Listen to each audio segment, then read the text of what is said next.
عليكم ورحمة الله وبركاته. إن الحمد لله نحمده ونستعينه ونستغفره ونعوذ بالله من شرور أنفسنا ومن سيئات أعمالنا. من يهده الله فلا مضل له ومن يضلل فلا هادي له.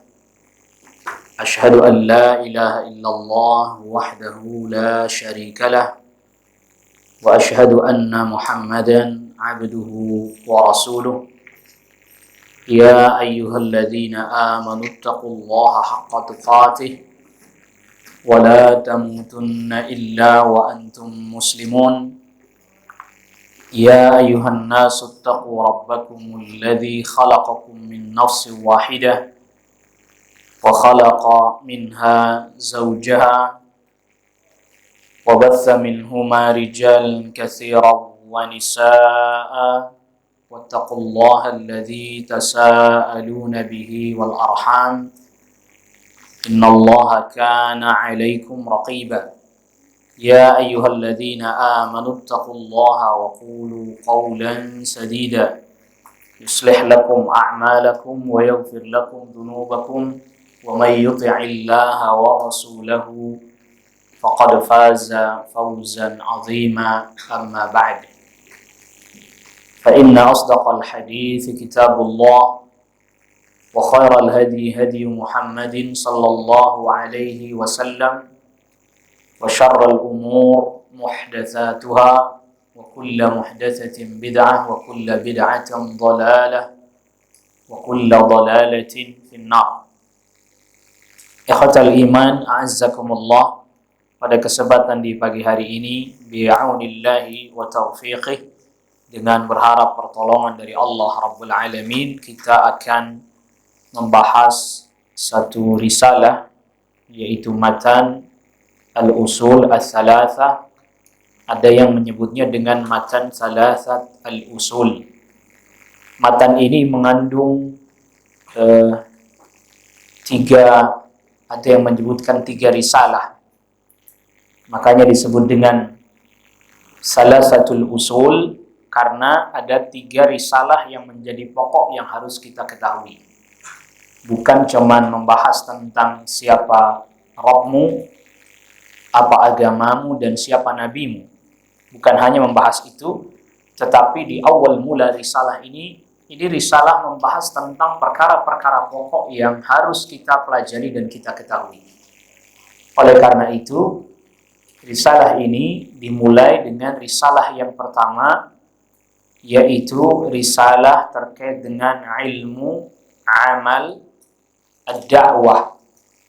Ya, jadi risalah yang terkait dengan ilmu amal dan berdakwah, bersabar dalam mendakwahkan ilmu. Maka kita mulai membaca risalah yang pertama, mulai dari i'lam rahimakallah sampai kepada perkataan al-Imam Asy-Syafi'i, dan itu risalah yang pertama sampai situ. Nah, tafadhal, iqra.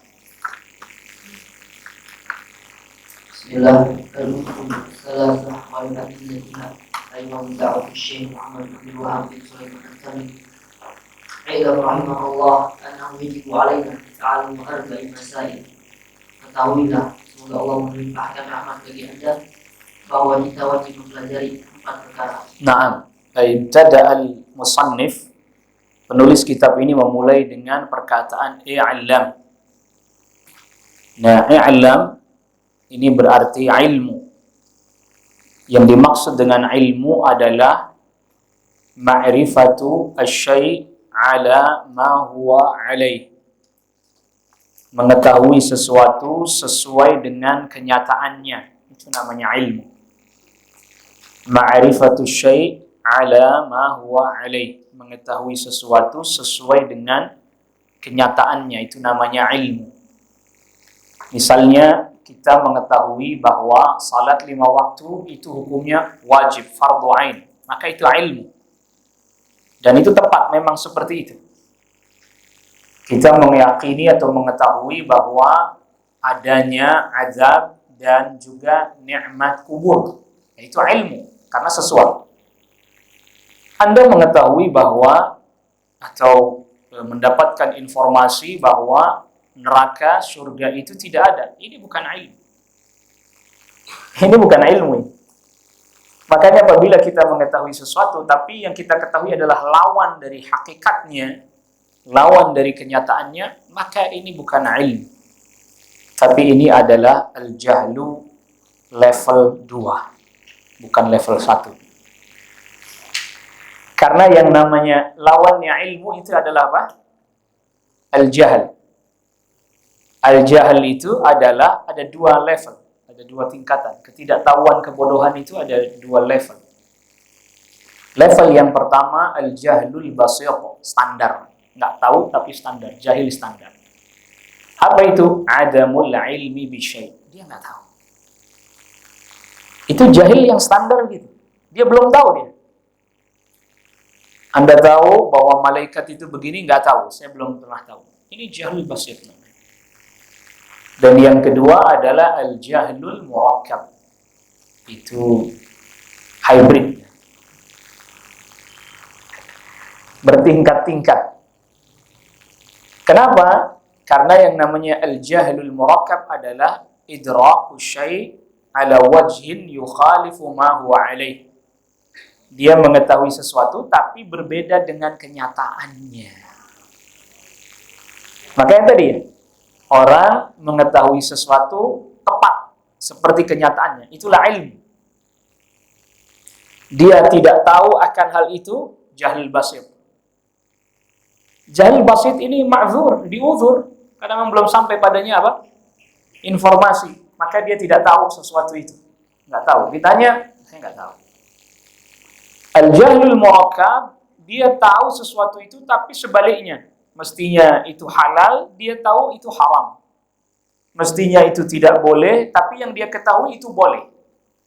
Setelah dijelaskan kepadanya dan dia tetap menentang, maka tidak diuzur. Al-jahl murakkab tidak diuzur. Tidak dimaafkan. Karena dia menentang. Nah, di sini Asy-Syaikh memerintahkan atau mengatakan kepada kita, "I'lam." Hendaklah kita mengetahui sesuatu itu persis sesuai dengan fakta dan kenyataan-kenyataannya serta dalil-dalilnya. Jangan hanya sekedar waham. Waham itu persangkaan yang lemah. Itu namanya waham. Persangkaan yang lemah. Itu namanya waham. Kalau asyak, keraguan, itu sama antara 2 sisi. Iya dan tidak sama, itu namanya ragu. Persangkaan yang kuat itu namanya dhann. Persangkaan yang apa? Yang kuat itu adalah dhann. Artinya ada bukti-bukti yang menguatkan persangkaan Anda.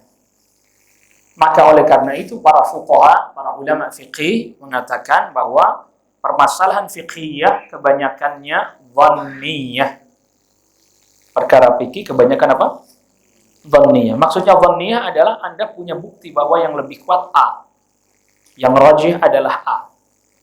Maka itu yang dimaksud dengan permasalahan fikih dhanniyah itu, Anda tidak sampai pada yakin, tapi setidaknya ada sesuatu yang membuat Anda memilih itu. Dalil tentunya. Maka harus ada sesuatu yang menguatkannya. Begitu ya.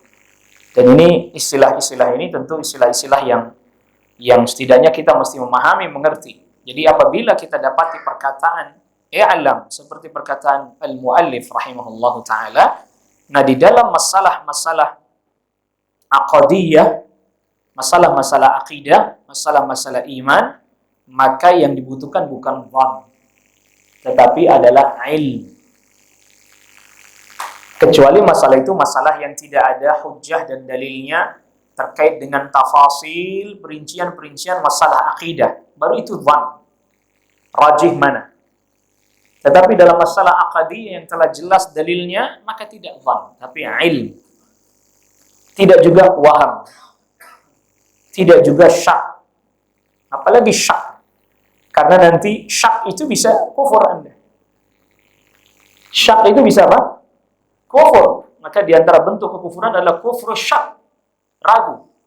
Akhirat ada apa enggak? Saya ragu ya. Surga neraka ada apa enggak? Saya ragu ya, ada apa enggak ya? Ada kufur. Jadi di antara kekufuran ada yang namanya syak, kufur karena keraguan. Ini tidak boleh dalam masalah akidah, masalah yang usul, maksudnya usulul akidah, pokok-pokok masalah akidah, Anda hanya sampai dhann, tidak boleh. Tidak boleh. Harus sampai kepada ilmu. Maka oleh karena itu, agar sampai kepada ilmu, harus belajar dalil-dalilnya. Dan Asy-Syaikh rahimahullah mendoakan mereka yang membaca risalah ini. Oleh karena itu beliau katakan rahimakallah, semoga Allah merahmatimu. Ya, dengan begitu kita jadi mudah untuk menerima dan memahami ilmu. Nah, al-ula al-ilm wa huwa ma'rifatullah wa ma'rifatun nabi wa ma'rifatu dinil Islam. nah, wajib bagi kita mempelajari 4 masalah. 4 poin. Yang pertama adalah al-ilmu. Dan Asy-Syaikh langsung menjelaskan apa yang dimaksud dengan al-ilmu. Adalah ma'rifatullah. Ilmu yang pertama kali harus kita pelajari, yang kita harus tahu betul tepat, tidak meleset. Sebagaimana tadi kita telah jelaskan definisi ilmu adalah ma'rifatullah, mengenal Allah. Yang kedua adalah mengenal apa? Nabi. Dan yang ketiga mengenal din al-Islam bil adillah. Mengenal agama Islam dengan dalil-dalil. Bukan dengan kebiasaan kaum, adat, tradisi, kebiasaan. Tapi dengan dalil syar'i dari Al-Quran, dari sunnah Nabi SAW. Jadi ada cara belajar agama itu yang benar seperti yang disebutkan di dalam perkataan Syekh ini. Belajar agama Islam dari dalil. Bukan belajar agama Islam dari fenomena. Nah, kita nih kebanyakannya belajar agama Islam fenomena. Setelah dikerjain baru cari dalilnya. Itu namanya belajar fenomena begitu. Ada fenomena A, B, C, D, dan seterusnya. Dan kita pengen itu tetap boleh dikerjakan. Cari apa? Dalil. Ada khata'. Ghalat, ini kebalik. Yang benar Anda belajar dalil, lalu kemudian Anda mengamalkannya sesuai dalil. Bukan kemudian kita ngikutin fenomena kaum, habis itu kemudian kita cari dalil untuk membenarkan fenomena tersebut. Nah, ini problemnya ini. Kita tuh udah ngerjain dulu. Kebiasaan sudah kita kerjain, baru cari dalil kalau ini boleh. Mau bukti, baik. Fenomena tabur bunga di kubur. Ini sudah duluan diamalkan. Habis itu cari dalil. Pas ketemu Rasulullah SAW lewat 2 kuburan, ambil pelepah korma, dipatahin, ditancepin. Kias katanya. Kias. Mengiaskan antara pelepah korma dengan bunga. Ini beragama dengan fenomena cari dalil. Padahal kalau kita berhenti tidak lihat fenomena, kaum kita enggak begitu, kita berhenti dulu, enggak lihat itu. Kita lihat dalilnya. Rasul melakukan hal itu untuk mendoakan yang di dalam kubur. Karena Rasul diberitahu oleh Allah Rabbul Alamin bahwa yang di dalam kubur lagi diazab. Mudah-mudahan diringankan azabnya dengan sebab doa Rasul selama 2 pelepah korma itu masih basah. Berarti kan Rasul tahu yang di dalam lagi diazab atau tidak, ya enggak? Wahyu dari siapa? Sekarang tabur bunga. Tahu dia yang di dalam lagi diazab atau tidak. Qiyas ma'al fariq. Dia mengiaskan 2 hal yang berbeda.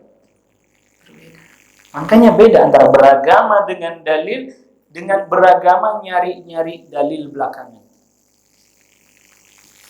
Kami juga ada dalil. Iya, tapi nyari belakangan dalilnya. Dicocokin dulu sama kegiatan yang dia lakukan. Baru kemudian, ya namanya dicocok-cocokin kan, nggak bakal ketemu. Dan menarik, Para ulama katakan ini manhajnya mubtadi'ah. Manhajnya ahlul bidah begitu memang. Ada fenomena baru dicariin dalilnya. Bukan belajar dalil lalu dia amalkan sesuai dengan dalilnya, dia cari fenomena, ada fenomena atau satu keyakinan dia yakini, dia cari-cari dalilnya. Nggak ketemu, dipaksain. Biar gimana cocok. Alhamdulillah. Jadi ini metode yang keliru. Maka dari awal Syekh mengingatkan, mengenal Allah pakai dalil. Jangan dalilnya harus sahih tentunya. Sesuatu yang tidak sahih maka tidak disebut dalil. Jadi kalau sudah kita katakan dengan dalil, kalau hadis berarti harus apa? Harus sahih. Kalau tidak sahih tidak bisa dijadikan dalil. Tidak boleh. Begitu. Jadi harus betul-betul kalau dibilang dalil ya berarti sahih. Dia kenal Allah, dia kenal nabinya, dia kenal agama Islam dengan dalil. Ini dasar asas pertama. Makanya Asy-Syaikh katakan ilmu itu ini dulu. Ilmu itu ini dulu. Ilmu yang paling utama ini dulu. Bagaimana kita bisa kenal Allah, kenal Nabi sallallahu alaihi wasallam, mengetahui Islam dengan dalil. Ini ilmu. Antum udah bicara perdebatan lintas mazhab ini nggak jelas. Debat antar mazhab ini, mazhab ini. Janganlah Anda merasa benar sendiri dong. Semua juga ada dalilnya, ada mazhabnya. Ma'rifatullah. Nggak tahu. Tidak mengenal Allah kecuali melewati jalannya ilmu kalam.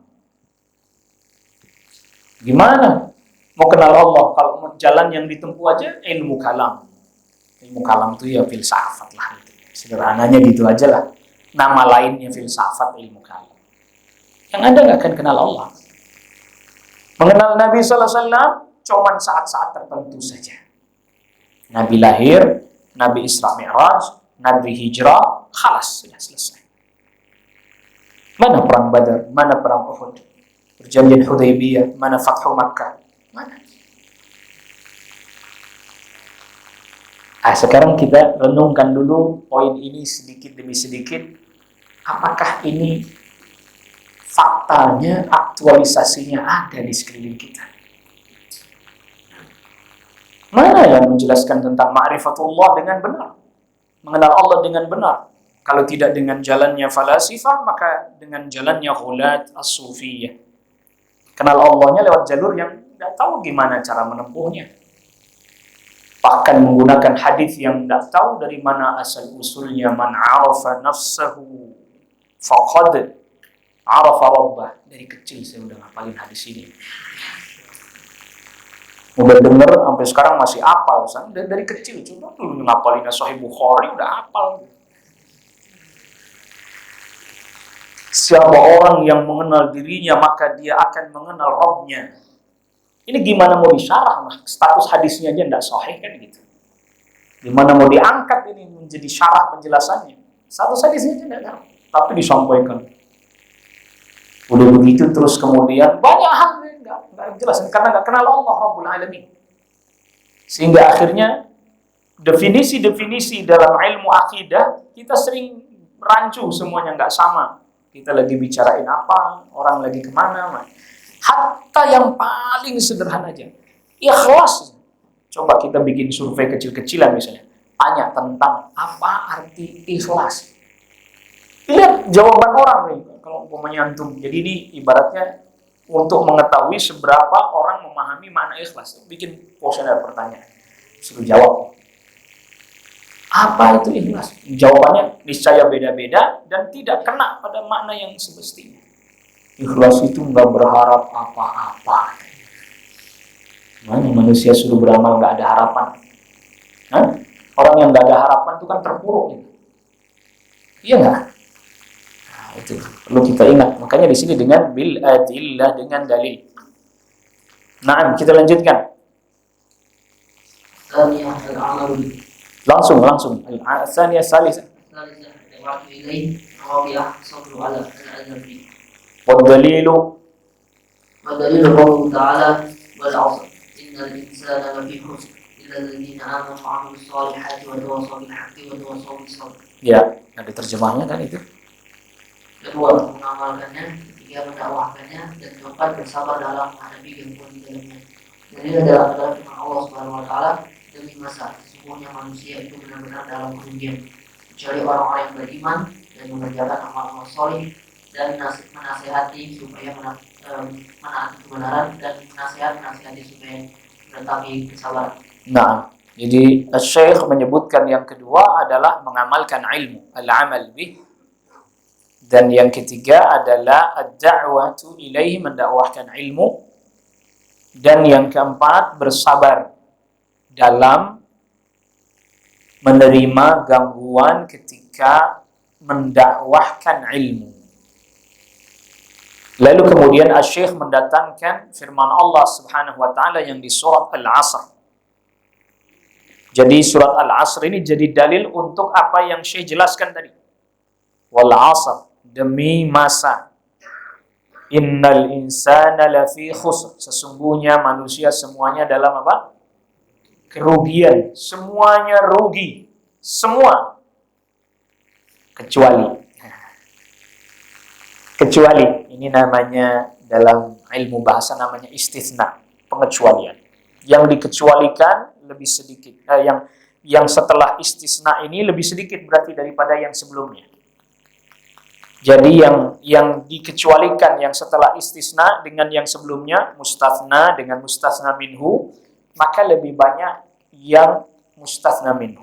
Artinya manusia lebih banyak yang rugi dibandingkan yang tidak. Maka yang tidak disebutkan kriterianya. Yang pertama, illal ladzina aman. Ini dalil apa ini? Illal ladzina aman. Dalilul ilm. Kenapa bisa dalil ilmunya adalah illal ladzina amanu? Kenapa? Kan di situ kan kecuali orang yang apa? Beriman. Ini dalil ilmu. Kan 4 hal. Ilmu, amal, dakwah, sabar. Illal ladzina amanu wa 'amilus shalihat, ini amal. Wa tawasaw bil haqq, da'wah. Wa tawasaw bis sabr, as-sabr.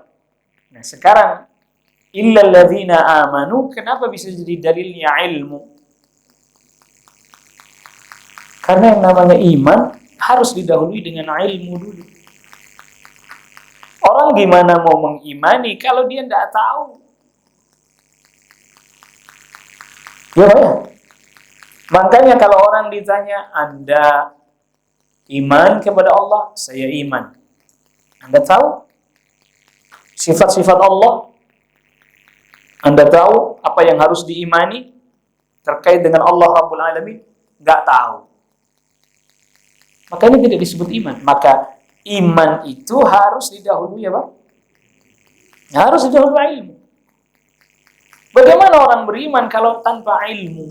Maka bertambah iman seiring dengan bertambahnya apa? Ilmu. Satu ketika saya pernah dapati ada orang yang berkata demikian. Itu ada katanya sebagian kaum muslimin kerjaan yang ngaji melulu. Ada orang yang berkata demikian. Itu tuh kayak orang itu tuh jamaah itu tuh. Kerjanya cuma ngaji melulu, belajar melulu. Kapan amalnya? Kapan amalnya? Maka kita jawab, lah Anda beramal terus nggak punya ilmu? Gitu. Jadi semakin detail ilmu, dan ingat tentu memperbaiki niat dalam menuntut ilmu terus harus diperbaiki. Ya, karena nanti lama-kelamaan ilmu yang baik, ilmu yang benar akan menggiring niat kita jadi baik. Jadi orang makin detail ilmunya, makin mendalam pemahamannya, dan dia melakukan hal itu dalam rangka untuk mengamalkan, niatnya untuk apa? Baik. 2 kaidah penting yang harus kita tahu. Idza utliqal ilm, apabila diucapkan secara umum ilmu, maka yang dimaksud adalah ilmu syar'i. Satu. Jadi misalnya hadis talabul ilmi fariidatun ala kulli muslim. Maka yang dimaksud ilmu di sini apa? Ilmu syar'i. Satu. Kedua, tidaklah dipuji ilmu kecuali itu apabila diamalkan. Jadi Allah Subhanahu wa taala memuji orang yang berilmu. Itu semata-mata bukan karena tahu, tapi juga apa? Mengamalkan. Maka ketika Allah Subhanahu wa taala firmankan innama yakhsyallaha min ibadihi ulama, yang takut kepada Allah dari hambanya hanyalah yang berilmu, itu berarti dia mengamalkan karena muncul pada dirinya khasyah. Maka apabila diucapkan ilmu, yang dimaksud itu ilmu syar'i. Tidaklah dipuji oleh Allah ilmu itu kecuali dia diamalkan. Ini kaidahnya. Ini kaidahnya. Jadi kalau kita dapati ada dalil memuji ilmu dan ulama, maka itu yang dimaksud adalah ilmu syar'i, dan ulama yang dimaksud adalah yang mengamalkan apa? Ilmunya. Karena ilmu itu bukanlah sesuatu yang dimaksudkan secara zatnya. Cukup Anda belajar, tahu, selesai. Sudah, enggak. Tapi yang dimaksudkan dari ilmu adalah apa? Al-amal. Yang dimaksudkan dari ilmu adalah al-amal. Maka ilmu syar'i, apabila disebutkan ilmu, maka itu maknanya adalah ilmu syar'i. Yang kedua, dan tidaklah dipuji ilmu kecuali apabila diamalkan. Tetapi asasnya tetap ilmu. Makanya iman di situ jadi dalil ilmu, karena Anda nggak bisa beriman kecuali ilmu. Wa amilus salihat, beramal salih. Wa tawasau bil haq, itu dalilnya ad-da'wah, mendakwahkan. Lalu kemudian wa tawasau bis sabr, dalil bersabar dalam berdakwah. Tentu juga sabar dalam menuntut ilmu, tentu juga sabar dalam mengamalkan ilmu, lebih-lebih lagi sabar dalam mendakwahkan apa? Ilmu. Lihat urutannya. Belajar, menuntut ilmu, mengamalkan, baru kemudian mendakwahkan. Itu tetap bagi yang mampu. Tapi kalau menuntut ilmu, mengamalkan, semuanya kan? Menuntut ilmu dan mengamalkan semua nggak? Semua. Mendakwahkan, yang mampu aja. Mendakwahkan ilmu bagi yang mampu aja. Tapi mempelajari ilmu dan mengamalkan semuanya. Jadi nggak semuanya suruh mendakwahkan ilmu semuanya. Dan ad-dawah itu harus butuh ilmu lagi. Makanya kata Syekhul Islam Ibnu Taimiyah rahimahullahu taala, menuntut ilmu kewajiban. Mengamalkan ilmu kewajiban yang lain lagi. Mendakwahkan ilmu itu tidak semua orang. Termasuk juga membantah syubhat, itu bagian daripada ad-da'wah. Bagian daripada apa? Ad-da'wah. Enggak semuanya bisa di sini. Ada orang berilmu, dia mengamalkan, enggak mampu mendakwahkan, tidak mampu membantah syubhat, udah kasih yang lain yang berilmu. Untuk ilmu enggak, mengamalkan enggak, sibuk berbantah-bantahan. Ini ngaji usul salasahnya, khatam enggak faham. Ya, karena banyak begitu. Ngajinya khatam tapi tidak paham ngaji usul salah. Jadi mendakwah berbantah-bantahan atau membantah syubhat dan kerancuan itu tugasnya orang yang berilmu dalam hal bagaimana cara berdakwah. Jadi ilmu lagi itu kan. Anda mau mengamalkan ilmu butuh ilmu untuk beramal. Berdakwah butuh ilmu lagi untuk berdakwah. Ilmunya lain lagi. Lalu kemudian membantah orang yang menyimpang, butuh ilmu lagi cara membantah. Ilmunya berlipat-lipat. Ini kok semangatnya terjun ke dunia bantah-bantahan, sedangkan ilmu untuk amalnya minim. Akhirnya yang terjadi apa? Kekacauan. Ya, kayak sekarang ini kacau, semuanya jadi mufti semuanya. Ya, semua mau jadi mufti semua, fatwa semua, ahlul fatwa. Ini mufti sosmed. Ini yang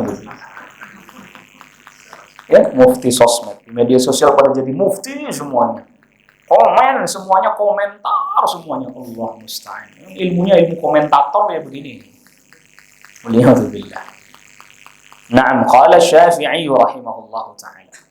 Qala Syafi'i rahimahullahu ta'ala, "Law ma anzalallahu hujjatan 'ala khalqihi illa hadhihi surah, mendapatkan. Qala Bukhari rahimahullah, babul ilm qabla al-qawl wal amal. Dalil qawluhu ta'ala, fa'lam annahu la ilaha illallah wastaghfir li dhanbik. Fabada'a bil ilm qabla al-qawl wal amal. Berkata Al-Imam Asy-Syafi'i rahimahullahu ta'ala, kalau seandainya Allah tidak menurunkan hujjah bagi makhluknya kecuali surat ini, yaitu suratul Asr, lakafathum, niscaya cukup. Yang dimaksud di sini adalah cukup secara global. Cukup secara global bahwa apa yang diperintahkan oleh Allah Rabbul Alamin beredar pada ilmu, amal, ad-da'wah, was-sabar. Semua yang ada dalam Al-Quran itu isinya itu. Semua isinya itu. Misalnya Allah Subhanahu wa taala turunkan suratul Alaq, Iqra bismi rabbikal ladzi khalaq. Ini apa? Ilmu. Ilmu, ma'rifatullah kan? Alhamdulillahi rabbil alamin, arrahmanir rahim, maliki yaumiddin. Apa ini? Ilmu, ma'rifatullah bukan? Iyyaka na'budu wa iyyaka nasta'in. Amal bukan? Amal. Lihat itu. Jadi temanya seputar ini. Apa yang Allah perintahkan kepada makhluknya seputar ini. Jadi kalau seandainya Allah tidak turunkan kecuali suratul Asr ini cukup. Secara global cukup buat kita semua. Tapi tentunya Allah Rabbul Alamin tidak membiarkan kita dalam keadaan global. Tapi detail terperinci, maka turun surat-surat yang lain untuk memperinci. Begitu juga Al-Imam Al-Bukhari berkata dalam sahihnya membuat satu judul bab, yaitu babul ilmi qabla al-qawli wal amal. Seraya mendatangkan firman Allah dalam surah Muhammad sebagai hujjah, sebagai dalilnya ayat 19. Fa'lam ilmu annahu la ilaha illallah al-qawl wastaghfir li dhanbik amal. Ya, ini saya langsung ini. Fa'lam, ketahuilah, ilmu. Annahu la ilaha illallah, ini qaul. Wastaghfir li dhanbik, ini amal. Maka kata Imam Bukhari, di dalam ayat ini, Allah Subhanahu wa ta'ala memulai dengan ilmu, fa'lam. Qabla al-qaul, sebelum annahu la ilaha illallah. Wal amal, sebelum amal, wastaghfir li dhanbik. Kita belajar sedikit-sedikit gimana para ulama berhujjah dengan satu dalil. Maka tadi contohnya Al-Imam Asy-Syaikh Al-Imam Muhammad ibn Abdul Wahhab yang wajib pertama kali dipelajari 4 hal: ilmu, amal, ad-da'wah, was-sabr 'ala al-adha fi. Hujjahnya wal 'asr innal insana lafi khusr illa alladziina aamanu wa 'amilus shalihat wa tawassaw bil haqqi wa tawassaw bis sabr. Kita mesti tahu ini ilmu nih tempatnya di mana? Illal ladzina amanu. Amal tempatnya di mana? Wa 'amilus shalihat. Itu maksudnya. Sama seperti ini. Al-Imam Bukhari membawakan firman Allah Subhanahu wa taala, fa'lam annahu la ilaha illallah wastaghfir li dzambika walil mu'minin. Itu lanjutan ayatnya. Fabada'a bil ilmi. Allah mulai dengan ilmu. Fa'lam. Qabla al-qaul la ilaha illallah. Wal amal wastaghfir li dzambika walil mu'minin. Tempat pendalilannya di situ. Bukan cuma dalilnya ini, dalilnya ini. Terus tempat pendalilannya, sisi pendalilannya di sebelah mananya, yang mananya. Yang ini yang mana, yang ini yang mana, yang ini yang mana, yang ini yang mana. Ya kita tidak tahu. Pokoknya dalilnya itu aja Pak Ustadz. Nah, ini masalahnya. Maka tadi kita berusaha jelaskan. Fabada'al bil ilmi fa'lam. Qabla al-qaul la ilaha illallah wal amal wastaghfir li dzambika walil mu'minin. Sampai sini jelas? Risalah pertama sudah selesai ini. Ini enggak nyampe jam 3, jam 2 udah selesai. Ya kan? Enggak nyampe jam 3. Jam 3 itu kan di atas kertas saja. Prakteknya jam 2 insyaallah udah selesai. Gitu. Tapi makan siangnya diundur jadi jam 2.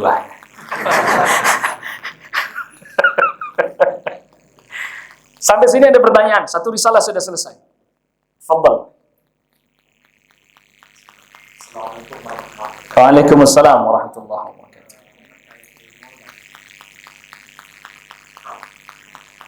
terkait ilmu dan amal.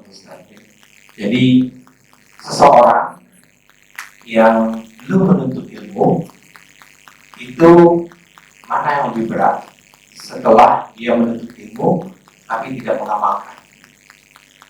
Jadi apa konsekuensi dari seseorang yang malas atau tidak menuntut ilmu, dan juga orang yang sudah menuntut ilmu tapi tidak mengamalkan, dan mana yang lebih berat di antara yang pertama dan yang kedua, Ustaz?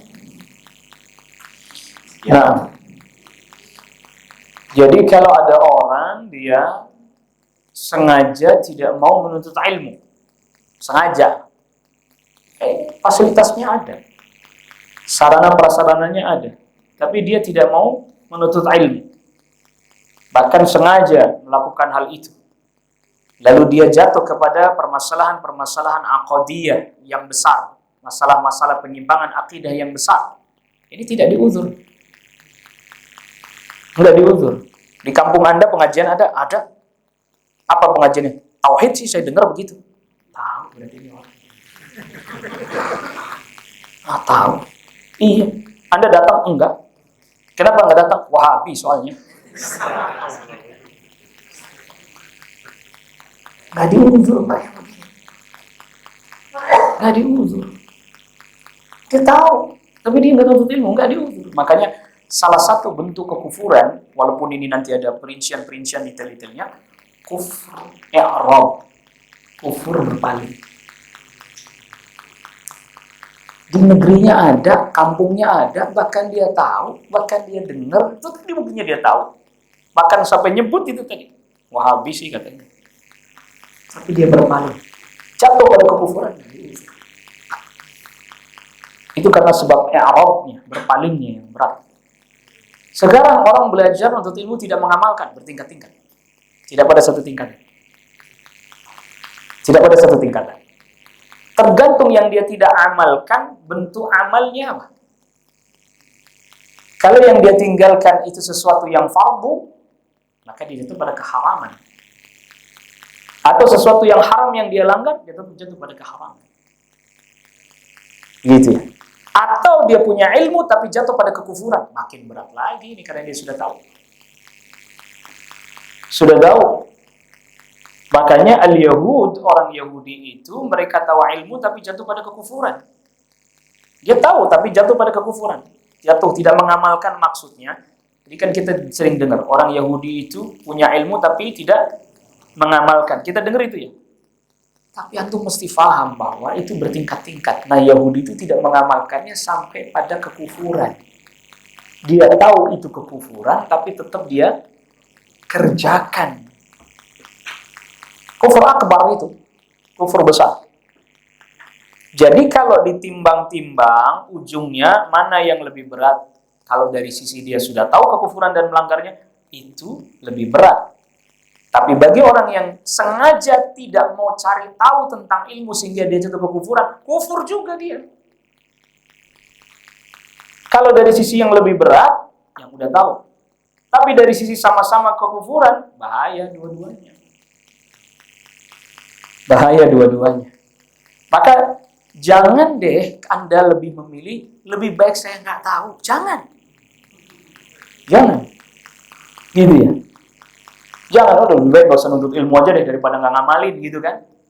Karena yang namanya mengamalkan juga kan setahap demi setahap. Sebagaimana belajar juga apa? Setahap demi setahap. Makanya di sini Asy-Syaikh jelaskan yang paling prioritas. Ma'rifatullah wa ma'rifatu nabiyyih wa ma'rifatu dinil Islam bil adillah. Yang prioritas. Bukan ma'rifatul madzahib al-arba'ah. Mengetahui 4 mazhab dengan perdebatannya. Itu ranahnya para fuqaha yang sudah mumpuni dalam bidang fikih. Kita masuknya ke situ duluan belajarnya. Perselisihan mazhab duluan. Ya. Jadi dari secara metodik saja, secara tahapan-tahapannya sudah nggak tepat. Makanya orang belajar dengan tahapan yang tidak tepat, maka hasil yang diharapkan juga tidak bisa maksimal. Ya seperti ini. Karena orang belajar fikih tapi tidak mengenal Allah, tidak mengenal Nabi-Nya, jadi ya pilih fatwa yang enak-enak aja ntar jadi. Yang dia sukai. Jadi kalau kita yang mana yang lebih berat, ujungnya sama-sama berat. Tapi tentu yang sudah tahu yang dia tetap mengerjakan kekufuran yang besar, waliyadzubillah, itu jauh lebih berat tentunya. Tapi perlu kita ketahui bahwa urutan yang dimaksud di sini, dia belajar, dia mengamalkan, dia mendakwahkan, itu tidak harus kita mengamalkan semua ilmu kita dulu baru bisa berdakwah. Sebab kalau begitu nggak ada yang dakwah. Nggak ada yang dakwah. Siapa orang hari ini yang udah ngamalin semua ilmunya? Kalau harus syaratnya begitu, ya nggak ada yang bisa berdakwah. Ya kecuali para nabi, para rasul alaihi wassalatu wassalam. Jadi kalau mau berdakwah dia harus baik dulu 100% dirinya dan keluarganya, berhenti, orang nggak ada yang dakwah. Hatta kalau untuk keluarganya juga harus baik, para nabi, para rasul aja keluarganya ada yang tidak ikut. Nah, itu juga jangan sampai jadi kerancuan. Karena sebagian orang bikin rancu begitu, dakwahin orang keluarganya sendiri nggak benar. Kalau nunggu keluarga benar semua baru dakwah, kagak ada yang dakwah, Pak. Ya, apa yang mau dakwah? Ustaz dakwah, enggak, keluarga saja belum benar, udah sama yang lain aja. Yang lain juga begitu sama, Pak. Akhirnya nggak ada dakwah. Dan ini juga ini syubhat-syubhat yang sering dimunculkan. Jadi namanya berdakwah itu tidak mesti harus dia sempurna dulu. Begitu. Dan tahapan berdakwah itu yang pertama adalah menyampaikan ilmu. Tahapan pertama dakwah itu menyampaikan ilmu, udah selesai. Tentu bagi seorang pendakwah tetap dia harus berusaha mengamalkan apa? Ilmunya tetap. Tapi bukan berarti kalau dia belum mampu mengamalkan ilmunya dia tidak boleh dakwah. Ada pencuri. Dengar Imam Ahmad lagi dicambuk, keluar ya rintihan gitu. Mungkin kalau bahasa kitanya aduh gitu. Ketemu tuh pencuri sama Imam Ahmad. Ya Imam Ahmad, Anda kan di atas kebenaran. Oh iya, betul. Kenapa Anda mesti bilang aduh? Saya pencuri dicambuk nggak bilang aduh. Mestinya Anda dong yang lebih mampu bersabar dibandingkan saya, karena Anda di atas kebenaran. Sedangkan saya di atas kekeliruan dan kesalahan. Mesti Anda harus lebih sabar lagi dari saya. Imam Ahmad dinasihati pencuri. Sangar juga nih pencuri. Kata, kalau tidak salah namanya Abul Haisam, kalau saya tidak salah ingat. Sampai Imam Ahmad itu sering kali rahimallahu Abul Haisam, rahimallahu Abul Haisam. Kata anaknya, siapa itu Abul Haisam? Ayah, pencuri. Pencuri? Anda doain rahmat pencuri. Udah tobat dia, udah. Cuman gara-gara dia itu, jadi semenjak itu saya dicambuk, saya nggak pernah lagi keluar kata aduh. Nggak pernah lagi. Kenapa? Dia yang mencuri dicambuk aja nggak aduh. Masa saya mempertahankan akidah yang benar kemudian saya mengeluh dan berhenti. Luar biasa. Dan kalau umpamanya nggak boleh dakwah tuh si pencuri aja pakai dakwahin imam lagi. Enggak. Karena pada dasarnya yang namanya dakwah itu kadang kita sudah tahu tapi lalai. Kadang sudah tahu tapi apa? Lalai. Maka perlu terus diingatkan. Maka dakwah itu ada caranya nyampaikan ilmu yang orang belum ketahui, memperkuat yang sudah diketahui, mengingatkan yang lalai. Makanya kadang kita tuh ngaji berulang, udah pernah Ustaz usul salah lewat doang antum, berarti nggak nyangkut. Nah, risalah yang kedua. Udah nggak ada pertanyaan lagi kan? Akhwat ada? Nggak ada kan? Hah? Nggak usah pakai break kan udah tadi break sebelum Anda datang udah break kan?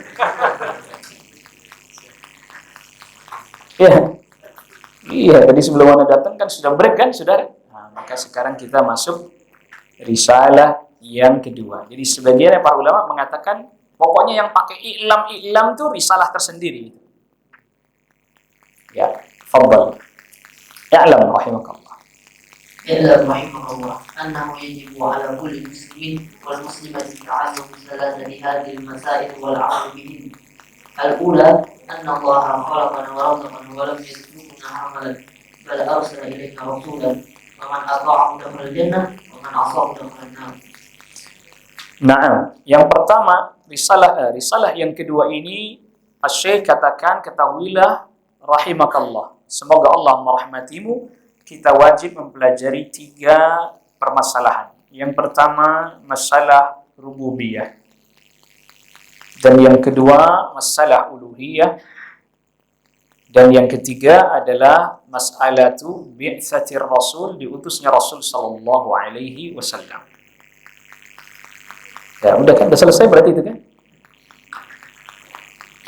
Sudah ya? Udah, berarti udah selesai itu. Penjelasannya sudah itu doang. Iya.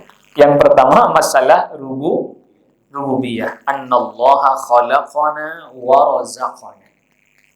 Sesungguhnya Allah Subhanahu wa taala yang menciptakan kita, yang memberikan rizki kepada kita. Ini masalah rububiyah. Dan tidak membiarkan kita sia-sia.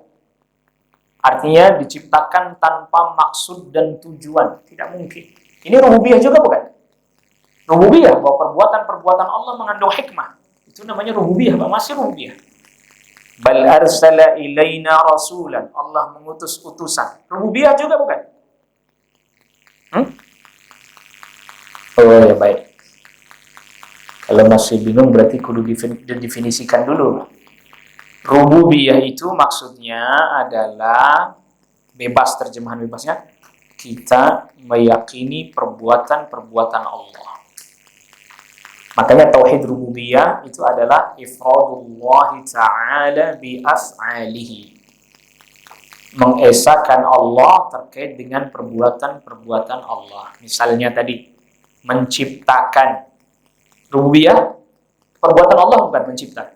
Nah, maka kalau dijadikan tauhid, dijadikan lafaznya memiliki makna tauhid, tidak ada pencipta melainkan hanya Allah. Tapi rububiyah ini yang memberi rizki, memberi rizki, perbuatan Allah bukan? Ya, kalau dibikin jadi kalimat tauhid, tidak ada yang memberi rizki melainkan hanya siapa? Allah. Lalu kemudian, ini Syekh nggak panjang-panjang membicarakan rububiyah, ini nggak panjang-panjang, pada poin-poin yang memang hendak beliau jelaskan saja. Mengutus utusan, irsalur rusul, rububiyah bukan itu? Perbuatan Allah nggak mengutus para utusan, maka sama kita bikin kalimat tauhid, tidak ada yang mengutus utusan melainkan hanya siapa? Jelas? Itu rububiyah. Rububiyahnya Allah Rabbul Alamin. Jadi ini yang pertama masalah rububiyah. Inzalul kutub, menurunkan kitab, rububiyah. Irsalur rusul, mengutus para utusan, rububiyah. Ini masuk dalam at-tadbir, pengendalian Allah terhadap alam raya ini. Allah yang ciptakan, Allah yang menguasai, Allah yang mengendalikan dan mengatur. Termasuk pengendalian dan pengaturan Allah terhadap alam raya ini, diutus para utusan. Diturunkan kitab, dikasih rizki, tidak dibiarkan sia-sia begitu saja. Orang diciptakan, manusia diciptakan untuk apa? Ibadah. Itu yang dimaksud tidak dibiarkan sia-sia. Pasti ada maksud, ada tujuan, ada hikmahnya. Makanya para ulama bikin kaidahnya begini. Af'alullahi mu'allalatun bil hikami. Perbuatan-perbuatan Allah pasti ada apa? Hikmahnya. Kalau ada orang yang bertanya, lalu buat apa Allah menciptakan hewan, ada anjing, ada babi kalau cuma untuk diharamkan?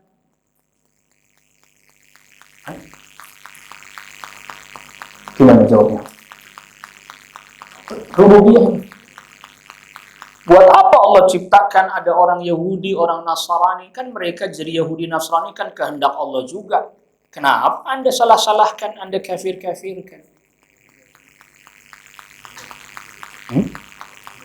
Ujian, ya betul. Ujian. Makanya sampai ada penyair yang ini dikutip oleh Imam Al-Qayyim, ad-diddu yudhiru husnad-didd wa bididdiha tatabayyanul asya'u. Sesuatu yang berlawanan itu mempertegas status yang baik yang mana, yang buruk yang mana. Karena kalau nggak ada lawannya kagak jelas. Anda suruh beriman, tapi nggak ada orang kafir, maka nggak ada pembandingnya. Ya. Ada yang halal, tapi nggak ada yang hak, maka nggak ada pembandingnya. Allah larang yang haram, mana nggak ada. Pasti ada mengandung hikmah. Maka ilmu kita yang sempit jangan kita gunakan untuk menganalisa Allah Rabbul Alamin. Ya, ini kita kadang ilmunya yang sempit kita analisa Allah Rabbul Alamin. Makanya jadi rancu kita. Jadi bingung. Jadi, pasti itu ada. Maka dalam rububiyah, perhatikan, dalam rububiyah, masalah rububiyah ini terkait dengan hukum kauni. Rububiyah itu terkait dengan apa? Hukum kauni. Hukum kauni itu apa sih? Ada dan tidak ada. Sudah. Hukum kauni itu hubungannya ada dan tidak ada. Orang kafir ada? Ada. Berarti Allah kehendaki. Ada dong. Iya. Tapi Allah ridhoi enggak? Enggak. Karena itu nanti hukum syar'i di syar'i. Jadi kalau boleh tidak boleh hukum syar'i. Halal atau haram hukum syar'i. Ridha Allah ridha atau tidak hukum syar'i. Ada tidak ada hukum kauni. Maka tidak setiap yang Allah kehendaki ada Allah ridhoi. Fir'aun ada? Pernah ada. Fir'aun pernah ada. Allah ridhoi Fir'aun? Enggak. Kita suruh ngikutin Fir'aun? Enggak disuruh ngikutin Fir'aun. Itu kauni. Fir'aun hamba Allah, tapi secara kauni. Maka Allah telah menghendaki diutus para rasul. Ada nggak para rasul diutus? Ada. Pasti mengandung hikmah di dalamnya. Ada hikmah terkait dengan tasyri' juga, pensyariatan syar'i juga. Ada hikmah yang terkait dengan kauni juga. Itu dipahami aja dulu itu. Nanti kita akan bisa keluar dari kekeliruan orang yang berkata seperti tadi. Seperti orang yang misalnya penyuka sejenis. Kami begini juga kan karena dikehendaki oleh Allah. Kauni benar, tapi tidak syar'i. Benar ini. Sudah paham berarti. Benar Allah kehendaki ada kalian itu, tapi memang untuk diharamkan. Jadi secara kauni Anda ada, tapi secara syar'i perilaku Anda haram. Yang itu jadi pelajaran buat kita agar tidak mengikuti perbuatan Anda. Bukan berarti kalau dia ada lantas Allah ridha. Ini masuk dalam al-qawlu 'ala Allah bi ghairi ilm. Orang model kayak gini ngomong atas nama Allah kagak pakai ilmu. Suka-suka dia aja. Terus kalau ente ada terus Allah ridha gitu sama ente. Enak aja. Ini permasalahannya. Allah nggak paham, makanya ini dibahas oleh Syekh Rububiyah dulu. Walaupun di ujung dari masalah yang pertama sudah mulai menyinggung masalah-masalah syar'iyah, hukum syar'i. Makanya kata Syekh, "Faman ata'ahu dakhala jannah." Yang mentaatinya masuk surga. Ini syar'i. "Wa man asahu dakhala an-nar." Yang menentang para rasul, bermaksiat pada para rasul masuk neraka. Ini syar'i sudah. Tapi diutusnya para rasul itu kauni, makanya ada yang taat, ada yang tidak taat. Itu kauni. Artinya kauni, fakta bahwa ada yang mau taat sama Rasul, ada yang nggak mau taat, itu fakta yang tidak bisa dihindari. Tapi secara syar'i kita disuruh ngikutin yang taat apa yang nggak taat? Yang taat. Begitu. Ini orang suka ngaco-ngaco, nggak bisa bedain kauni syar'i. Ini itu, makanya saya teringat ada sebagian para ulama, saya sedang nggak ingat namanya. Orang nuntut ilmu itu di antara buah ilmu adalah dia mampu membedakan sesuatu yang memang semestinya dibedakan. Dan dia mampu menyamakan sesuatu yang semestinya memang harus disamakan. Kalau dia nggak bisa membedakan sesuatu yang semestinya dibedakan, artinya dia nyamakan sesuatu yang mestinya harus dibedakan, atau sebaliknya, itu berarti namanya kegagalan ilmiah. Percuma disertasi doktoral mumtaz kumlot bedain yang beda aja kagak bisa, merah sama biru kagak tahu. Kegagalan ilmiah. walaupun telah tersemat di belakang atau di depan namanya gelar akademik. Beda ilmu, beda gelar akademik, Pak. Iya, Anda punya gelar akademik itu tanda Anda pernah sekolah, tapi belum tentu nempel ilmu. Begitu. Jadi ini dia nggak bisa bedain. Coba tuh lihat bunga-bunga, warna-warni, indah kan? Perbedaan itu indah. Kauni itu ya akhi. Kemana aja sampean ini? Kuliah nggak pernah masuk apa ini? Itu namanya kauni, jangan disamakan dengan syar'i. Ini maka agama berbeda-beda itu kan indah. Agama disamakan sama taman bunga. La ilaha illallah. Ini PAUD apa kuliahnya sekolah. Saya dapat pesan tadi suruh ngegas dikit. Loh iya itu kenyataannya begitu. Bagaimana coba? Masa dia samain warna bunga sama agama? Ini orang gimana nih belajar agamanya? Ma'rifatu an-nabi dari mana? Dia ma'rifat dinil Islam dari mana? Punya kesimpulan begini. Ingat, Islam Allah Rabbul Alamin telah kasih tahu agama tadinya cuman satu. Bukan warna-warni, bukan. Kalau kembang itu dari dulu warna-warni udah. Gitu, makanya tadi saya bilang kegagalan membedakan sesuatu yang berbeda menyamakan sesuatu yang sama, dia campur semuanya. Nggak ngerti mana kauni, nggak ngerti mana syar'i. Kayak orang buta warna. Nggak ngerti mana merah, nggak ngerti mana hijau. Merah semuanya buat dia. Ini parah ini. Cuma kan seperti ilmiah gitu nyampaikan. Toleran. Luar biasa. Orang toleran. Dia nggak, bijaksana nginjak sini. Gitu. Bijaknya ke sana doang. Giliran ke sini diinjak. Kalau berbeda-beda, kalau Allah juga yang kehendaki itu kauni ya akhi, bukan syar'i. Gitu. Nah kalau itu, emang apa bedanya kauni sama syar'i? Nah, ini ikut daurah kemarin. Kan ikut daurah udah diumumin nggak ikut sih. Ya kita lanjutkan ya akhi, tabel.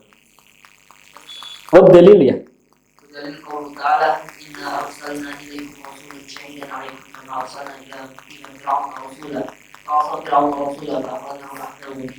Nah, bahkan Asy-Syaikh ini datangkan dalilnya. Inna arsalna ilaikum rasula.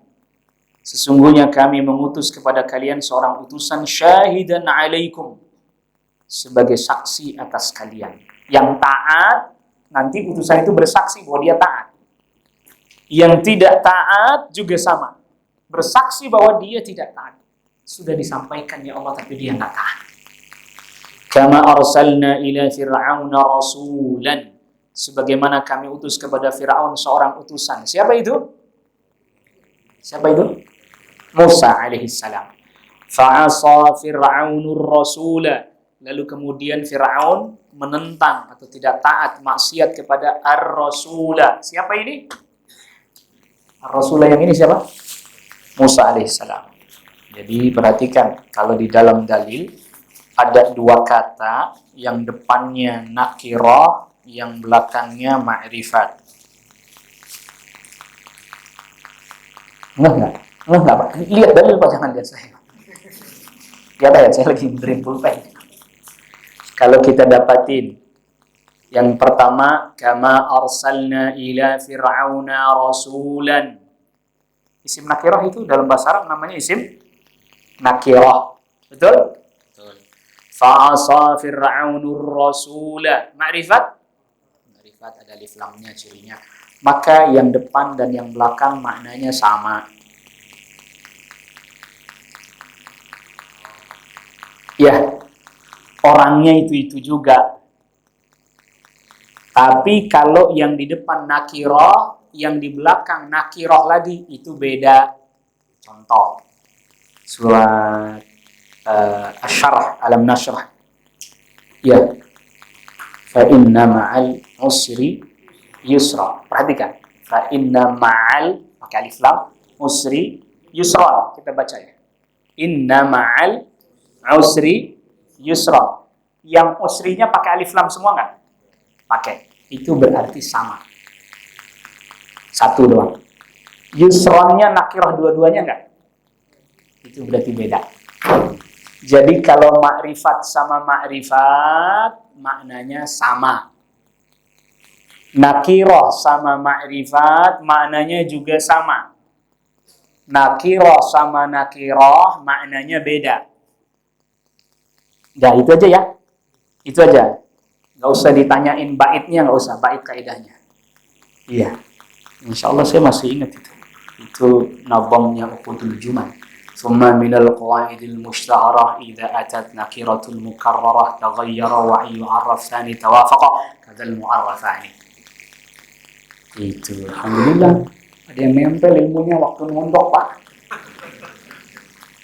Waktu mondok ada yang nempel ilmunya, berarti masih nempel lumayan walaupun nggak ngulang-ulang lama. Udah lama nggak ngajar ilmu bahasa. Jadi kalau ada dua lafaz, yang satu nakirah, yang satu ma'rifat, maknanya sama. Dua-duanya ma'rifat, maknanya sama. Satu nakirah, satu lagi nakirah, maknanya beda. Makanya al-usrinya cuma satu. Di dunia doang. Bagi orang mukmin itu di dunia doang. Usrnya cuma satu. Tapi yusrannya dua kali. Di dunia Allah permudah, di akhirat juga lebih Allah permudah. Itu. Maka di sini Allah sebutkan rasulan fa'asa fir'aunur rasulan, sama yaitu Nabi Musa alaihi salam. Fa'akhadnahu akhdhan wabila. Allah hukum. Kami hukum dia dengan hukuman yang berat. Baik di dunia dengan ditenggelamkan Fir'aun itu, juga di akhirat. Di sini yang rububiyah itu tadi, pengutusan para rasul sebagai saksi. Lalu kemudian fa'asa, dia maksiat, ini terkait dengan uluhiyah syar'iyah. Dia nggak mau taat. Jadi secara syar'i dia nggak mau taat. Tapi secara kauni memang dia ada. Jadi orang yang tidak taat itu memang dikehendaki oleh Allah tidak taat secara kauni, tapi tidak secara apa? Syar'i. Jadi orang maksiat itu kehendak Allah juga Pak Ustaz. Iya, kauni. Tapi tidak syar'i. Udah mulai terangkat ini. Syubhat-syubhat udah mulai agak nguap-nguap nih, kelihatan asapnya dia di sini. Sedikit-sedikit mulai terangkat syubhat, kerancuan, kebingungan kita. Itu tadi kalau dengar orang, kalau berbeda-beda ini kan indah. Iya, kau ini indah, Pak. Tapi tidak syar'i. Baik, yang kedua, ini masalah uluhiyah. أن الله لا يرضى أن يشرك معه أحد في عبادته ولا ملك مقرب ولا نبي مرسل ودليل قوله تعالى وأن المساجد لله فلا تدعوا مع الله أحدا. Yang kedua, sesungguhnya Allah Subhanahu wa taala tidak ridha disekutukan dengan siapapun dalam ibadah. Tidak boleh disekutukan, atau Allah tidak ridha disekutukan dengan malaikat. Malaikat aja nggak boleh dijadikan sekutu bagi Allah.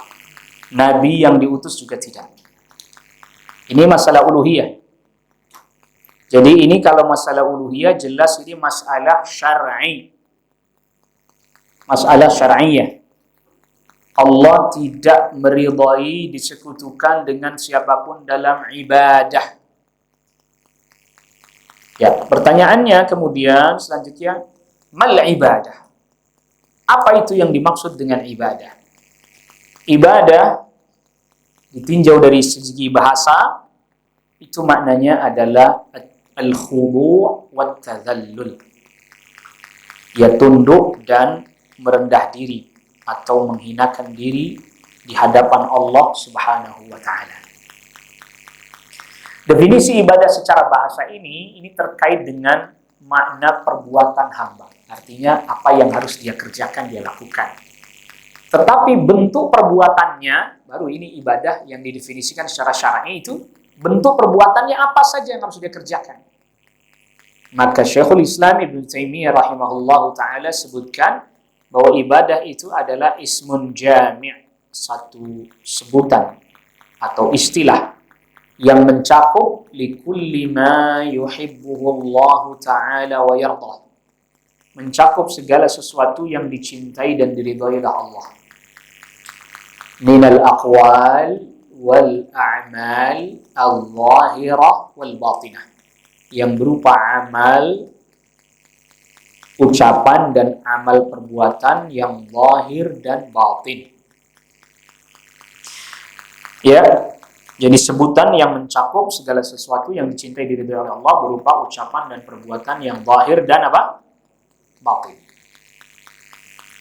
Maka atas dasar ini berarti yang namanya ibadah itu ada 4 macam. Yang pertama, ibadah ucapan yang zahir. Ucapan yang zahir ya dengan lisan. Orang baca subhanallah, baca alhamdulillah. Namanya ibadah ucapan zahir. Lalu kemudian yang kedua, ibadah ucapan tapi batin. Ucapan batin. Yang dimaksud ucapan batin itu adalah i'tiqad, keyakinan. I'tiqad, keyakinan itu namanya ucapan batin. Lalu kemudian yang ketiga adalah amalan zahir. Anggota badan, ruku, sujud, itu namanya amal zahir.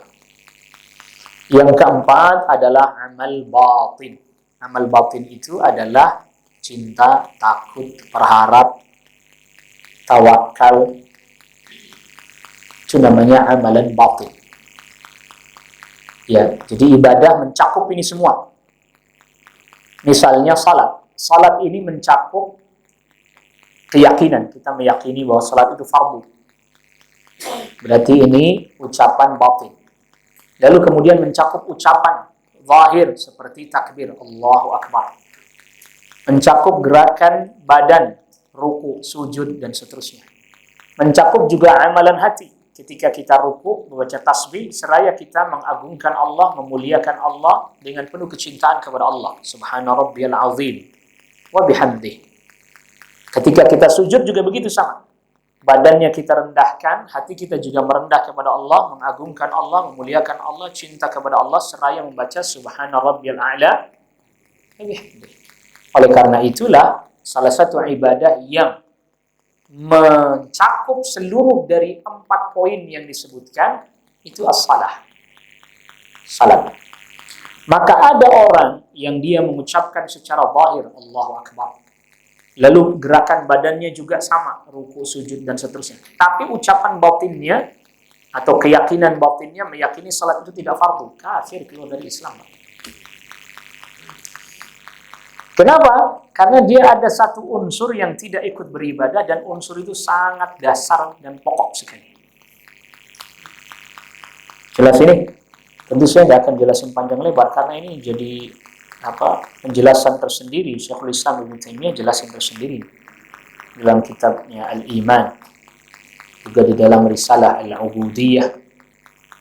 Di setiap apa yang kita jelaskan ini adalah sesuatu yang penting sekali. Nah, sebagai tanbih aja, tapi nanti ada pembahasan tersendiri saya sebutkan.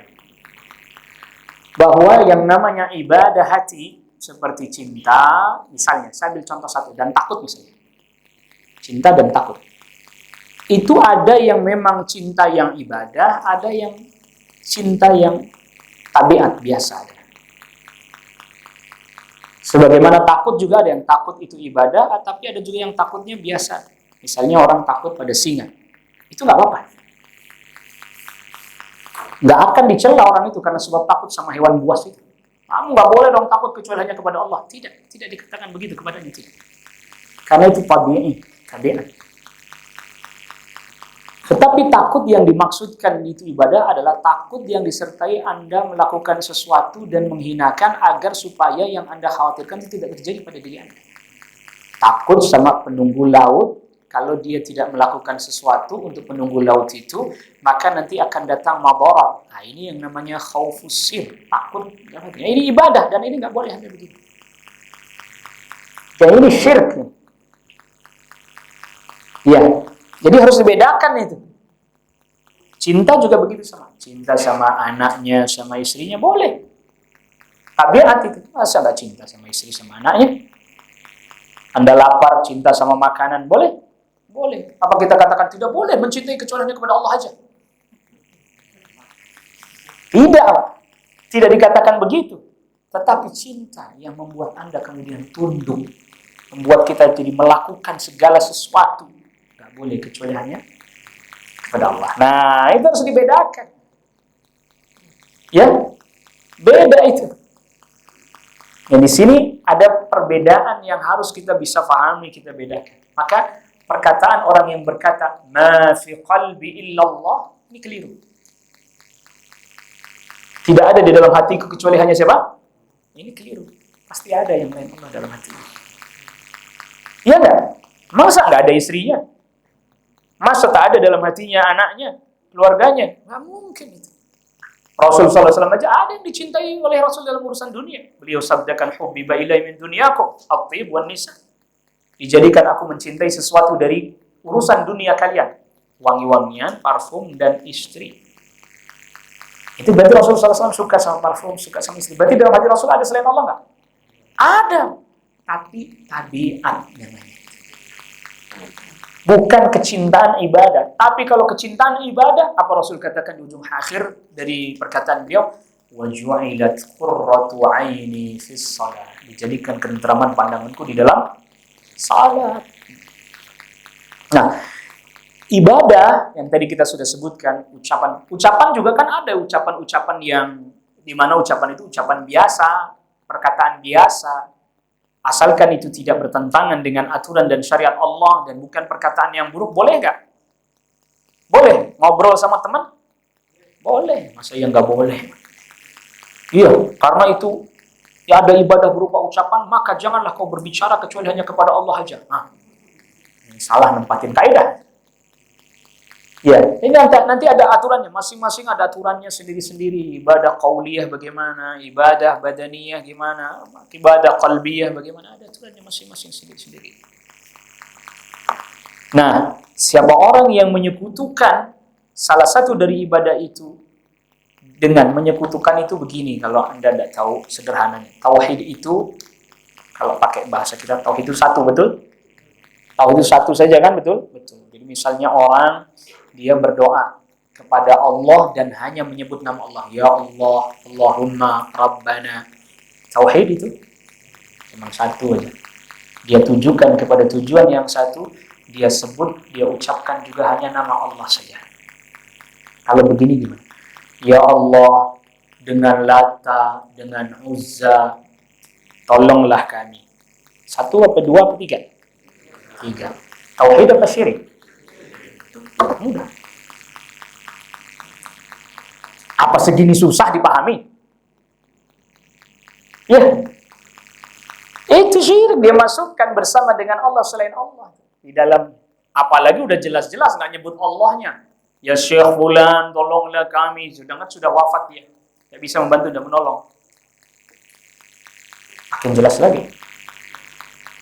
Maka Allah Subhanahu wa taala berfirman, "Wa annal masajida lillah." Sesungguhnya masjid-masjid milik Allah. Fala tad'u ma'allahi ahada. Janganlah kalian berdoa bersama. Perhatikan. Bersama dengan Allah selain Allah.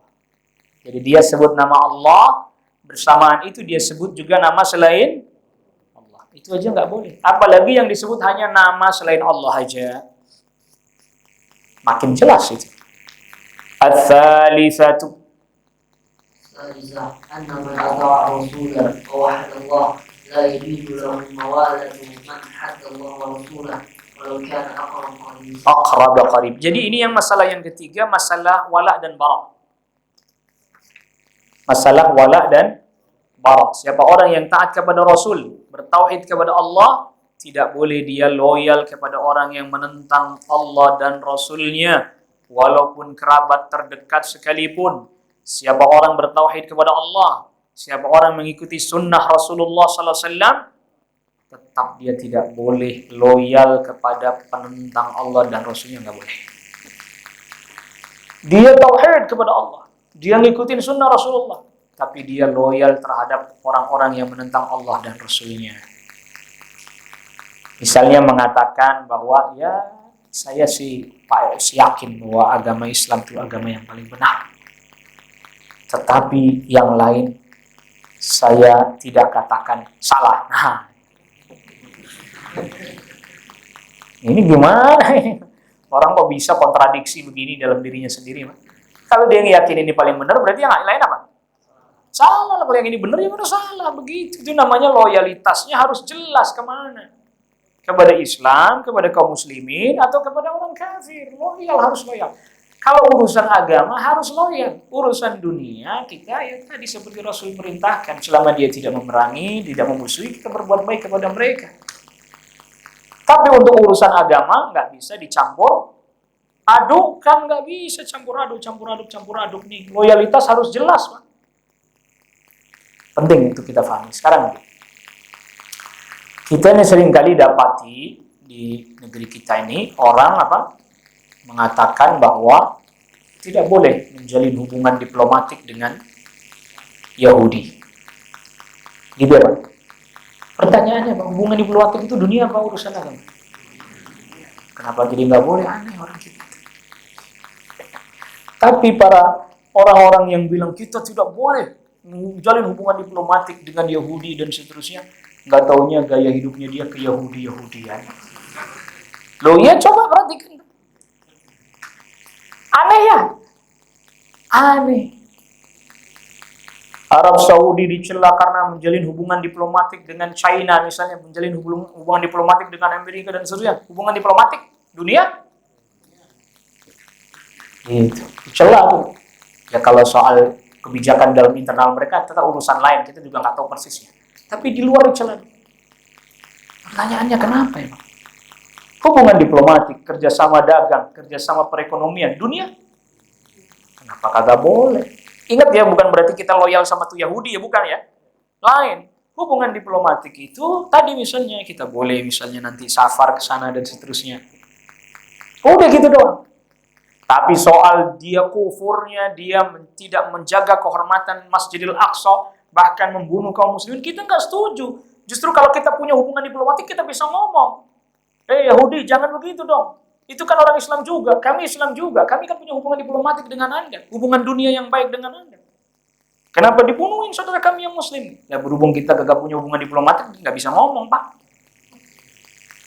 Kata seorang sono, ente kan gak punya hubungan apa-apa sama kita, pakai ngomong. Kita tuh kadang suka aneh cara berpikirnya gimana ya. Hubungan diplomatik kagak boleh, larang. Tapi giliran pemudanya ke Yahudi-Yahudian. Tasyabuh, iya. Hubungan diplomatik kagak boleh, tasyabuh, nggak ngerti juga sih bab tasyabuh ya. Itu. Aneh. Kita nggak punya hubungan diplomatik ya. Makanya mau masuk Masjidil Aqsa agak susah kita. Karena Indonesia tidak punya hubungan diplomatik dengan mereka. Nggak bisa masuk Aqsa. Suara juga kurang bisa lantang jadi. Kalau punya hubungan diplomatik, nggak bisa. Anda kan punya hubungan baik sama kami. Dan kami mayoritas negeri yang mayoritas muslim. Tolong dong, hormati juga dong. Nah, bisa bicara. Dan punya hubungan diplomatik, mau ngomong di PBB juga nggak dianggap. Artinya bahwa loyalitas di sini maksudnya loyalitas din, loyalitas agama. Kalau memang, beda kalau hubungan diplomatik itu, ada persyaratan-persyaratan yang merugikan Islam dan kaum muslimin secara umum. Jelas kita nggak boleh menyetujuinya kalau itu ya. Perjanjian diplomatiknya merugikan Islam dan kaum muslimin. Jangan loh. Rasulullah SAW bikin perjanjian Piagam Madinah bukannya itu hubungan diplomatis antara kaum muslimin dengan Yahudi itu. Piagam Madinah. Tapi poinnya tidak ada yang kemudian merugikan kaum muslimin. Itu yang terpenting. Tidak merugikan Islam dan kaum muslimin. Nah ini enggak. Punya hubungan diplomatik secara resmi tidak, tapi kunjungan ceramah di sono bolak-balik. Gimana coba cara berpikirnya? Hubungan diplomatik nggak punya, tapi kunjungan ke sono, ceramah di sono, dikasih penghargaan. Ini bagaimana sih? Ngomong soal agama lagi di sono. Kagak tahu nih bagaimana sih ya? Jadi seolah-olah hubungan diplomatik tidak ada, tapi loyalitas ada. Cemana ini? Hubungan diplomatik sama sana ndak ada, datang cium tangan sama tokoh agamanya, la ilaha illallah. Gimana sih? Mesra-mesraan dengan mereka, bicara soal kebebasan beragama. Apa dia nggak lihat kaum muslimin tidak bebas beragama di Palestina? Lalu datang orang Islam ceramah, toleransi, kebebasan beragama di hadapan orang-orang Yahudi. Apa dia nggak tahu nih Yahudi itulah berbuat yang melampaui dari kebebasan beragama? Iya. Saya nggak tahu nih arahnya kebebasan beragama versi siapa itu. Kecuali dia di sana diundang Israel atau Yahudi, dia bilang begini, wahai orang Yahudi, Anda telah melampaui kebebasan beragama. Kaum muslimin Anda bunuh, tidak boleh sholat di Masjid Al-Aqsa. Gitu baru. Nggak mungkin juga dong. Break. Saya udah diginiin. Udah. Baca ayat dulu kelar, kita break. Dalil qaul ta'ala la tajidu qauman yu'minuna billahi wal yawmil akhir yuwadduna man hadda Allah wa rasulahu wa law kanu aba'ahum aw abna'ahum wa ikhwanahum wa ashiratahum ulaika kataba fi qulubihim al-iman wa ayyadahum bi ruhin min yudkhiluhum jannatin tajri min tahtiha al-anhar khalidina fiha radhiyallahu anhum wa radu anhu ulaika hizbullah ala inna hizballahi humul muflihun. Ya, dibacakan terjemahnya. Kamu tidak akan mendapati sesuatu kaum yang beriman kepada Allah dan hari akhir saling berkasih sayang dengan orang-orang yang menentang Allah dan Rasulnya, sekalipun orang-orang itu bapak-bapak atau anak-anak atau saudara-saudara ataupun keluarga mereka. Mereka itulah orang-orang yang telah menanamkan keimanan dalam hati mereka dan menguatkan mereka dengan pertolongan yang datang daripadanya. Dan Dia memasukkan mereka ke dalam surga yang mengalir di bawahnya sungai-sungai, mereka kekal di dalamnya. Allah hidup kepada mereka dan mereka pun merasa puas terhadap simpanan amannya. Mereka itulah golongan Allah. Ketahuilah bahwa sesungguhnya golongan Allah itu golongan orang yang lurus. Hizbullah itu adalah orang yang loyal terhadap Allah dan syariat Allah dan loyal kepada Rasul dan sunnah Rasul Sallallahu Alaihi Wasallam, walaupun namanya dia nggak perlu pakai nama Hizbullah. Oh iya, jadi nggak perlu namanya tapi perilakunya tidak perilaku Hizbullah. Bahkan sampai ada di antara para sahabat itu membunuh pamannya sendiri di medan Badar. Karena pamannya di barisan orang kafir, dia di barisan kaum muslimin. Mau nggak mau sudah. Kalau sudah di medan perang begitu, sudah harus betul-betul kita menunjukkan sikap kita ada di barisan Hizbullah atau Hizbus Syaitan. Walaupun pada hubungan dunia lagi perang. Akhirnya dibunuh, menunjukkan bahwa dia berada di atas Hizbullah. Kalau lagi nggak perang, kita tetap berbuat baik dalam urusan dunia, tapi tidak boleh mencampur adukan urusan apa? Agama. Walaupun dia ayah kita, bapak kita, ibu kita, saudara kita, kerabat kita, anak kita, apalagi cuma tetangga.